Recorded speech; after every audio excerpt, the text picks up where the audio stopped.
യേശുവെ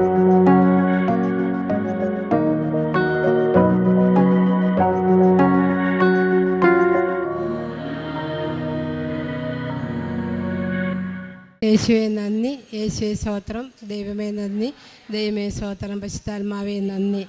ഞാനിവിടെ വന്ന് ഉടമ്പടി എടുത്തത് 2018 ആണ് വന്ന് ഉടമ്പടി എടുത്തത്. എൻ്റെ ആദ്യത്തെ നിയോഗം ഞങ്ങളുടെ കുടുംബത്തിലെ പ്രശ്നം തന്നെയായിരുന്നു. ഞങ്ങളുടെ കുടുംബത്തിലുള്ള ആൾ തന്നെ ഞങ്ങളുടെ കുടുംബത്തിലേക്ക് ഒരു ശത്രുവായിട്ട് കിടന്നു വന്നു. എനിക്ക് 2 മക്കളാണ് ഉള്ളത്. ആ മക്കൾ, അതിൽ മൂത്ത മകൻ്റെ ഭാര്യയാണ് ഞങ്ങളുടെ കുടുംബത്തിലുള്ള എല്ലാവർക്കും എതിരായിട്ട് കേസ് കൊടുത്തു. അമ്മയ്ക്കും അപ്പനും ആ പീഡനത്തിൻ്റെയും, അതുപോലെ അനിയൻ കൊച്ചിന് മൂത്ത മകൻ്റെ 2 വയസ്സുള്ളൊരു കൊച്ചുണ്ട്, ആ കൊച്ചിനെ പീഡിപ്പിച്ചെന്നും പറഞ്ഞു അതിനെതിരായിട്ടും കേസ് കൊടുത്തു. അങ്ങനെ രണ്ടാമത്തെ മകൻ കല്യാണം കഴിഞ്ഞ് 2 മാസം ആയതേ ഉണ്ടായിരുന്നുള്ളൂ. വീട്ടിൽ കല്യാണം കഴിച്ച് വന്ന നാൾ തൊട്ട് മകൾ പല പ്രശ്നങ്ങളൊക്കെ ആയിരുന്നു. അതുകൊണ്ട് എല്ലാവരുമായിട്ടൊന്നൊരു കെറുവായിട്ട് ഇരിക്കുമായിരുന്നു. അന്നേരം ഈ രണ്ടാമത്തെ മകൻ്റെ ഭാര്യ പുറത്തായതുകൊണ്ട് ഇവനെ പുറത്ത് വിടാൻ കഴിയാലാഞ്ഞിട്ട് ഇവനെതിരായിട്ട് പീഡന കേസിന് കേസ് കൊടുക്കുകയും ഞങ്ങളുടെ വീട്ടിൽ നിന്ന് അവർ പോവുകയും ചെയ്തു. അതിൻ്റെ ഫലമായിട്ട് ഇവിടെ പോലീസും എല്ലാവരുമായിട്ട് ഞങ്ങളുടെ കുടുംബത്തിൽ വരികയും കയറി ഇറങ്ങി തെളിവെടുക്കും പ്രശ്നങ്ങളൊക്കെ ആയിട്ട് നടക്കുമായിരുന്നു. ഞാൻ ഇവിടെ ഉടമ്പടി വന്ന് പ്രാർത്ഥിച്ച് ഉടമ്പടി തൈലവും പ്രാർത്ഥനയും എല്ലാം ഞങ്ങളുടെ ഉടമ്പടി കാശൂരും ഒക്കെ കഴുത്തിലിട്ട് മിക്ക ദിവസവും പോലീസ് വരുമ്പോൾ ഞാൻ മാത്രമേ ഉണ്ടാവുകയുണ്ടായിരുന്നുള്ളൂ. എന്നാൽ ഞാൻ പരിശുദ്ധ അമ്മയുടെ കൃപാസന അമ്മയുടെ അടുത്ത് ചെന്ന് തൊട്ട് പ്രാർത്ഥിക്കും, അമ്മേ ഞാൻ മാത്രമേ ഉള്ളൂ ഈ വീട്ടിൽ. അവർ ചോദിക്കുന്നതിന് ഉത്തരമൊക്കെ അമ്മ എന്നെ പറഞ്ഞ് പഠിപ്പിക്കണം, എന്നെ സഹായിക്കണം, വേറെ ആരുമില്ല എനിക്ക്, അമ്മ മാത്രമേ ഉള്ളെന്ന് ഞാൻ പറയും. അങ്ങനെ പോലീസ് വന്ന് തെളിവെടുപ്പ് എടുത്തു പോയപ്പം അവർക്കിത് പറഞ്ഞതെല്ലാം കള്ളത്തരമായിട്ട് മനസ്സിലാക്കുകയും അവർ തിരിച്ചു പോയി കേസ് ചാർജ് ചെയ്തില്ല. എന്നാലും അവർ പിന്നെ നിരന്തരം വക്കീലിനെ കൊണ്ടൊക്കെ കേസ് ചാർജ് ചെയ്യിപ്പിച്ച് അവർ അന്വേഷണമായിട്ട് പിന്നെയും ഉയർന്ന ഉദ്യോഗസ്ഥന്മാർക്ക് വേണ്ടി പരാതി കൊടുക്കുകയും ചെയ്തു. എന്നാലും ഇതിനൊരു അനക്കം വന്നില്ല. അതിൻ്റെ എല്ലാം പിന്നിൽ പരിശുദ്ധ അമ്മയുടെ സംരക്ഷണമാണെന്ന് ഞാൻ അന്ന് വിശ്വസിച്ചിരുന്നു. അതിൻ്റെ ഫലമായിട്ടാണ് ഞങ്ങളെ വന്ന ഒരു പ്രശ്നമില്ലാതെ മുന്നോട്ട് കൊണ്ടുപോകാൻ കാരണം. ഞാൻ ഇവിടെ വന്ന് ഉടമ്പടി എടുത്തിട്ട് 14 പ്രാവശ്യം ഞാൻ കോഴിക്കോട് നിന്ന് തന്നെയാണ് മിക്ക ദിവസവും വരുന്നത്. ഒത്തിരി കഷ്ടപ്പെട്ടാണ് ഞാനിവിടെ വന്നുകൊണ്ടിരുന്നത്. ഒറ്റയ്ക്ക് ബസ് കയറി, ഇവിടെ കൃപാസനത്തിൽ ഇങ്ങനെ സ്റ്റോപ്പൊന്നുമില്ലായിരുന്നു. ബസ്സുകാരോട് ഇങ്ങനെ പറഞ്ഞ് ഉറക്കം ഒളിച്ച് കണ്ണും തുറന്നിരുന്ന് ഇവിടെ ഇറങ്ങണം പറഞ്ഞ് ഇങ്ങനെ കാത്തിരുന്ന് ഞാൻ മാത്രമേ ഉണ്ടാവുമായിരുന്നു. അത്രയും കഷ്ടപ്പെട്ടാണ് ഞാനിവിടെ വന്ന് ഉടമ്പടി എടുക്കുകയും പ്രാർത്ഥിക്കുകയും ചെയ്തുകൊണ്ടിരുന്നത് 2018 തൊട്ട്. അന്നിട്ട് അവസാനം വന്നു പോയത് കോവിഡിൻ്റെ ആഴ്ചയാണ് അവസാനം വന്ന് നിന്ന്. പിന്നെ വരാൻ പറ്റിയില്ല കോവിഡ് കാരണം. അതിൻ്റെ ഇടയ്ക്ക് കേസും കാര്യങ്ങളൊക്കെ അങ്ങനെ നടന്നു പോകുന്നു. പക്ഷേ ഞങ്ങൾക്കൊന്നും ഒരു കുഴപ്പവും ഉണ്ടായില്ല. പക്ഷേ ശാരീരികവും മാനസികമായിട്ട് ഞങ്ങൾ ഒത്തിരി വേദനിക്കുന്നു. മനുഷ്യരുടെ മുമ്പിൽ ഞങ്ങളെന്നും പള്ളിയിൽ പോവുകയും പ്രാർത്ഥിക്കുകയൊക്കെ ചെയ്യുന്ന ഒരു കുടുംബമായിരുന്നു. എന്നും പ്രാർത്ഥിക്കുകയും പള്ളിയിൽ പോവുകയൊക്കെ ചെയ്യുന്ന കുടുംബത്തിനാണോ ഇങ്ങനത്തെ കാര്യങ്ങൾ വന്നത്? മകൻ്റെ ഭാര്യ പോയില്ലേ, കേസ് കൊടുത്തു പോയില്ലേ എന്നൊക്കെ മനുഷ്യൻ്റെ കുത്തുവാക്കുകൾ കേൾക്കുമ്പോൾ ഞാനിങ്ങനെ സങ്കടപ്പെട്ടു പറയും, എൻ്റെ ദൈവം അറിയാതെ എൻ്റെ ജീവിതത്തിൽ ഒന്നും സംഭവിക്കുകയില്ല. അത് ഉറച്ച് ഞാൻ പറയുന്നു. എൻ്റെ ദൈവം അറിയാതെ എൻ്റെ ജീവിതത്തിൽ ഒന്നും സംഭവിക്കുകയില്ല. ആ ഒറ്റ വിശ്വാസത്തിലാണ് ഞാൻ ഇന്ന് ജീവിക്കുന്നത്, ഞങ്ങളുടെ കുടുംബം മുഴുവനും. പിന്നെ അതിൻ്റെ ഇടയ്ക്ക് എൻ്റെ ജീവിത പങ്കാളിക്ക് അസുഖം വന്നു. അതിൻ്റെ ഇടയ്ക്ക് ഞങ്ങളുടെ കേസ് ഇങ്ങനെ മുന്നോട്ട് പോയിക്കൊണ്ടിരിക്കുമ്പോൾ അതിൻ്റെ മോന് വിദേശത്ത് പോകാൻ ചാൻസ് കിട്ടി. വക്കീൽ പറഞ്ഞു, ഇവിടെ നിൽക്കണം, നിൻ്റെ കേസൊന്നും ആയില്ലല്ലോ. അവൻ്റെ ഭാര്യ പോവുകയും ചെയ്തു. എന്നാൽ നീ പുറത്തോട്ട് പൊക്കോന്ന് പറഞ്ഞ് അവർ വിട്ടു. എന്നാൽ അതിൻ്റെ പേരിൽ ആ കേസ് തീരണമെങ്കിൽ ഇവൻ ഇവിടെ വരണം. ജാമ്യം രണ്ടാമത്തെ മകൻ്റെ കാര്യം പറഞ്ഞു. രണ്ടാമത്തെ മകനെതിരായിട്ടാണ് ഇവിടെ കേസ് കൊടുത്തിട്ട് പോയത്. മൂത്ത മകൻ്റെ ഭാര്യയാണ് കൊടുത്തിട്ട് പോയത്. എന്നിട്ട് അവൻ തിരിച്ചു വരണം, എന്നാൽ മാത്രമേ കേസ് തീരുള്ളൂ. കോവിഡ് ആയതുകൊണ്ട് വരത്തില്ല. അങ്ങനെ കഷ്ടപ്പെട്ട് ഈ കേസ് തീരണമല്ലോ, കൊച്ചിന് പോവുകയും ചെയ്യണ്ടേ എന്നോർത്ത് അവൻ ഒത്തിരി പേരെ കാണുകയും പറക്കുകയൊക്കെ ചെയ്ത് പ്രാർത്ഥനയും ഞങ്ങളിവിടെ കൃപാസന പ്രാർത്ഥനയും എല്ലാം ചെയ്യുകയും ചെയ്തതിൻ്റെ ഫലമായിട്ട് ഒരു ചാൻസ് കിട്ടി കൊച്ചിന്. വക്കീൽ പോരാൻ പറയുകയും ചെയ്തു. നിങ്ങൾ പോരാ, ഞാൻ ജാമ്യം എടുത്ത് തരാമെന്ന് പറഞ്ഞു. അവരെല്ലാം റെഡിയാക്കി അവിടുന്ന് പോരുകയും ചെയ്തു. പോന്നു കഴിഞ്ഞ് ഉടനെ വക്കീൽ പറഞ്ഞ്, ഇന്ന് കിട്ടാൻ ചാൻസ് ഇല്ല കേട്ടോ, ഇത് കോടതിയിൽ ഓൺലൈനായിരുന്നല്ലോ കോവിഡ് കാരണം, കുറച്ച് പേരെ മാത്രമേ നോക്കുകയുള്ളൂ അവരെന്ന് പറഞ്ഞു. ഞങ്ങൾ ചങ്ക് പൊട്ടി ഞാനും എൻ്റെ ജീവിത പങ്കാളി കൂടി കരഞ്ഞു പ്രാർത്ഥിച്ചു. വൈകുന്നേരം 3 മണി വരെ കോടതിയിലുള്ള പ്രവർത്തനം. അന്നേരം ഞങ്ങൾ കരുണയുടെ കൊന്തയും ചൊല്ലി ഇങ്ങനെ മാതാവിനോട് പ്രാർത്ഥിച്ചുകൊണ്ടിരിക്കുകയാണ്. കൃപാസന അമ്മയുടെ അടുത്ത് ഞാൻ പറഞ്ഞു, പപ്പേ നമുക്ക് അമ്മയുടെ അടുത്ത് പോയിട്ട് തൊട്ട് പ്രാർത്ഥിക്കാം, തീർച്ചയായിട്ടും തരുമെന്ന് പറഞ്ഞു. അങ്ങനെ ഞങ്ങൾ 5ാമത്തെ കൊന്ത രഹസ്യം ചൊല്ലി 2 പേരും കൈ ഓർത്ത് പിടിച്ചു. അവിടെ പോയി തൊട്ട് പ്രാർത്ഥിച്ചു. ആ നിമിഷം ഫോൺ വന്നു, ജാമ്യം കിട്ടിയെന്ന്. അന്നേരം ഞങ്ങൾ ദൈവത്തിന് 1000 നന്ദി പറയുകയും പരിശുദ്ധ അമ്മയ്ക്ക് നന്ദി പറയുകയും ചെയ്തു. എന്നിട്ട് അവിടെ കിട്ടിയെന്ന് പറഞ്ഞ് അവിടെ കോടതിയിൽ നിന്ന് കിട്ടിയെന്നേ ഉള്ളൂ. ഞങ്ങളുടെ കയ്യിൽ രേഖയൊന്നും കിട്ടിയില്ല. രേഖയൊന്നും കിട്ടാത്തതുകൊണ്ട് എന്താ ചെയ്യേണ്ടതെന്ന് അറിയത്തില്ലല്ലോ. പിന്നെ അവിടെ നിന്ന് അവർ പെട്ടെന്ന്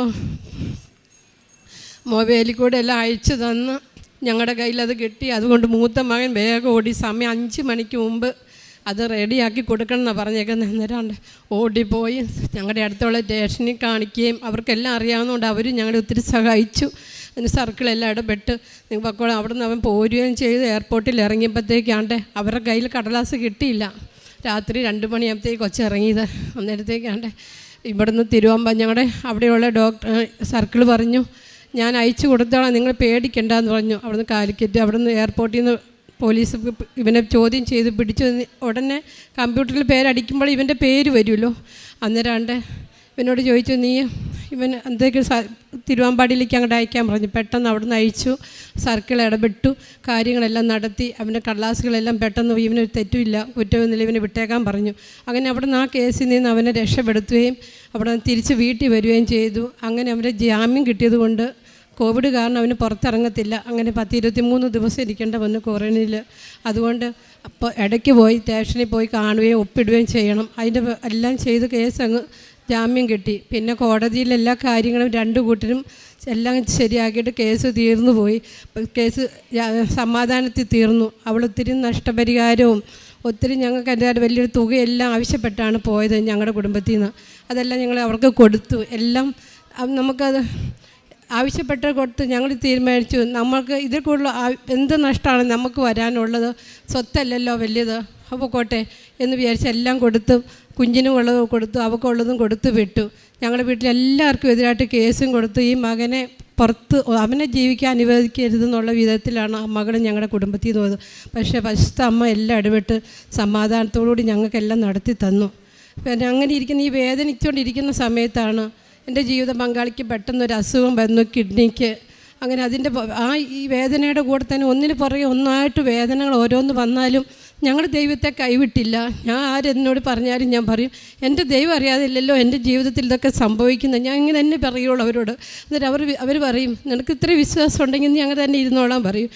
അങ്ങനെ തന്നെ ഞാൻ ജീവിക്കുന്നതെന്ന് പറയും. അങ്ങനെ എൻ്റെ ജീവിത പങ്കാളിക്ക് അതിൻ്റെ ഇടയ്ക്ക് ഓപ്പറേഷൻ വന്നു. ഒരു ആശുപത്രിയിൽ നിന്ന് വേറെ ആശുപത്രിയിലേക്ക് പോവുകയും അവിടെ ഓപ്പറേഷൻ ചെയ്ത് അവർക്ക് ഡോക്ടർമാർക്കൊരു തെറ്റ് പറ്റുകയും ചെയ്തതിൻ്റെ ഫലമായിട്ട് ഭയങ്കരമായിട്ട് സീരിയസ് ആയിട്ട് വേറെ വലിയൊരു ആശുപത്രിയിലേക്ക് അവിടെ നിന്ന് പോവുകയും ചെയ്തു. ജീവൻ കിട്ടൂലെന്ന് തന്നെ ഡോക്ടർ പറഞ്ഞാൽ ഞാൻ എവിടെ പോയാലും കൃപാസന തൈലവും കശൂരവും പ്രദക്ഷിണ പ്രാർത്ഥനയും തിരിയൊക്കെ ആയിട്ടാണ് ഞാൻ പോവുള്ളൂ. ആശുപത്രി കൂടെ എല്ലാം കത്തിച്ച് കൃത്യസമയത്ത് ഇതെല്ലാം പ്രാർത്ഥിക്കുകയും തൈലും തേക്കുകയും എല്ലാം ചെയ്യുമായിരുന്നു. അതിൻ്റെയൊക്കെ ഫലമായിട്ട് ജീവിത പങ്കാളി 3 മാസം കഷ്ടപ്പെട്ട് ഒത്തിരി വിഷമിച്ചാലും ദൈവം ജീവൻ തിരിച്ച് ഞങ്ങൾക്ക് തന്നു. പിന്നെ എനിക്ക് പറയാനുള്ളത് എല്ലാത്തിനും അമ്മയുടെ ഒറ്റ അനുഗ്രഹമാണ് എനിക്ക് പറയാനുള്ളൂ. പിന്നെ അതുപോലെ എൻ്റെ കുഞ്ഞുങ്ങൾക്ക് ഈ അടുത്ത ഒരു മാസത്തിനിടയ്ക്ക് 2 പേർക്ക് ഒന്നിച്ചൊരു ദിവസം തന്നെ വണ്ടി ആക്സിഡൻ്റ് ഉണ്ടായി. അന്നേരം ഞാൻ എന്നും അവർ പുറത്ത് പോകുമ്പോഴും വർക്കിന് അവർ പുറത്ത് പോകുമ്പോൾ എന്നും ഞങ്ങളുടെ വീട്ടിൽ കുഞ്ഞുങ്ങൾ ചെയ്യുന്ന പണിയാണ്. അവർ തിരി കത്തിച്ച് കൃപാസന അമ്മേനെ തൊട്ട് പ്രാർത്ഥിച്ചിട്ട് പോകും. ഞാൻ പറയും അവരോട്, അമ്മേനെ കൊണ്ട് മാത്രമേ മക്കളെ നിങ്ങൾ പുറത്ത് പോകാവുള്ളൂ, അമ്മ നിങ്ങളെ നോക്കും, നിങ്ങൾ കയറുന്ന വാഹനവും എല്ലാം സംരക്ഷിക്കും എന്ന് പറഞ്ഞു. അതുകൊണ്ട് ഫലമായിട്ട് അവരുടെ വണ്ടി ആക്സിഡൻ്റ് ഉണ്ടായി. ഈ കുഞ്ഞുങ്ങളെ 2 പേരും ജീവനോടെ കിട്ടുമെന്ന് ഓർത്തല്ല, ദൈവം അനുഗ്രഹിച്ചു. പ്രത്യേകിച്ച് ഒരു കൊല്ല കുഴപ്പം പറ്റിയില്ല. ഒത്തിരി പരിക്കൊക്കെ പറ്റി, അവൻ്റെ മുട്ടൊക്കെ ഒത്തിരി തകർന്നു പോയി, ലിമെൻ്റൊക്കെ പൊട്ടിപ്പോയി, ഓപ്പറേഷൻ ചെയ്ത് കിടക്കുവാണ്. എന്നിരുന്നാലും ബാക്കി കിട്ടുമെന്ന് പറയാത്ത അവസ്ഥയിൽ പരിശുദ്ധ അമ്മ ഇടപെട്ട് എല്ലാം ജീവൻ തിരിച്ചു കിട്ടി. അവൻ്റെ കഴുത്തേൽ ഉടമ്പടി കാശൂരവും വെന്തിങ്ങും കൊന്തയും പോകാൻ നേരത്ത് അവൻ തൈലുമൊക്കെ നെറ്റിയെ കുരിശ് വരച്ച് അവൻ പോകുന്ന ആ ശീലം ഉള്ളതുകൊണ്ട് അമ്മ കാത്തു രക്ഷിച്ചെന്ന് ഞാൻ അമ്മനോട് പറഞ്ഞു. അവൻ പറഞ്ഞു, അതേ അമ്മേ, അമ്മ പറഞ്ഞ പോലെ തന്നെ എന്നെ പരിശുദ്ധ അമ്മ കാത്തു രക്ഷിച്ചാണ്. ഭേദാകുമ്പം കാല് വന്നു. അവൻ സാക്ഷ്യം പറയാം, ഇവിടെ വരാൻ വേണ്ടി അവൻ ഒരുങ്ങിയിരിക്കുകയാണ്. പിന്നെ ഞാൻ തൈലവും ഇതൊക്കെ കൂടി ഞാൻ രോഗികളായിട്ട് ആരുടെ അടുത്ത് കൊണ്ടുപോയി കൊടുക്കുകയും ഞാൻ ജീവിത പങ്കാളിയായിട്ട് 3 മാസം ആശുപത്രി കടന്നാലും ഞാനിവിടെ എല്ലാ മാസം വരുമായിരുന്നു. അത് വലിയൊരു അനുഗ്രഹം. ഇവിടുന്ന് ഞാൻ പേപ്പർ കൊണ്ടുപോയി ഓരോ റൂമിലും കതക് മുട്ടിയിട്ട് എല്ലാ മതക്കാരുടെ അടുത്ത് കൂടെ പോവും. എന്നിട്ട് എൻ്റെ അനുഭവം പറഞ്ഞു കൊടുക്കും. ഞാൻ ഇത്രയും വലിയൊരു കേസായിരുന്നു എൻ്റെ ജീവിതത്തിൽ വന്നത്. ഞാൻ ആ കേസിൽ നിന്നൊക്കെ എന്നെ രക്ഷിച്ച അമ്മയാണ്. നിങ്ങൾക്ക് രോഗമുണ്ടെങ്കിൽ എന്തുണ്ടെങ്കിലും അവിടെ നിങ്ങൾ പോക്കോ അങ്ങനെ പറഞ്ഞ് അവർക്ക് പേപ്പർ കൊടുക്കുകയും അവർക്ക് എനിക്ക് കിട്ടിയ അനുഭവം പങ്കുവെക്കുകയും ചെയ്തു. ഞാൻ പിന്നെ പേപ്പറൊക്കെ എൻ്റെ ജീവിത പങ്കാളി കിടക്കുന്ന ബെഡിൻ്റെ അടിയിലും രോഗികളായിട്ടുള്ളവർക്ക് പറയും നിങ്ങൾ ബെഡിൻ്റെ അടി വെച്ച് കിടക്കുക. അതുപോലെ തൈലം കൊടുക്കുക, അങ്ങനെ കാശുരൂപവും എല്ലാ കാര്യങ്ങളും ഞാൻ മറ്റുള്ളവർക്ക് പങ്കുവെച്ച് കൊടുക്കുമായിരുന്നു. പിന്നെ എനിക്ക് തന്ന അനുഭവം ഞങ്ങൾക്ക് കുഞ്ഞുങ്ങൾക്ക് കൂടുതലായിട്ട് പ്രാർത്ഥിക്കാൻ എന്താപത്തും അവിടെ വന്നാലും പ്രശ്നങ്ങൾ വന്നാലും അവർ ദൈവത്തിൻ്റെ അടുത്തുനിന്ന് പ്രാർത്ഥിക്കും. അതും അവർ ഒരിക്കലും മാറിപ്പോകില്ലായിരുന്നു. പരിശുദ്ധ അമ്മയോടും ഈശോയോടും അവർക്ക് അത്ര സ്നേഹമായിരുന്നു. പരിശുദ്ധ അമ്മയുടെ ഈ അനേകായിരം നന്ദി ഞങ്ങളെ കുടുംബത്തിന് തന്ന് ഞങ്ങളെ അനുഗ്രഹിച്ചതിനോർത്ത് തിരുക്കുമാരനോടും അമ്മയോടും 1000 നന്ദി ഞാൻ പറയുന്നു. യേശുവേ നന്ദി, യേശുവേ സ്തോത്രം.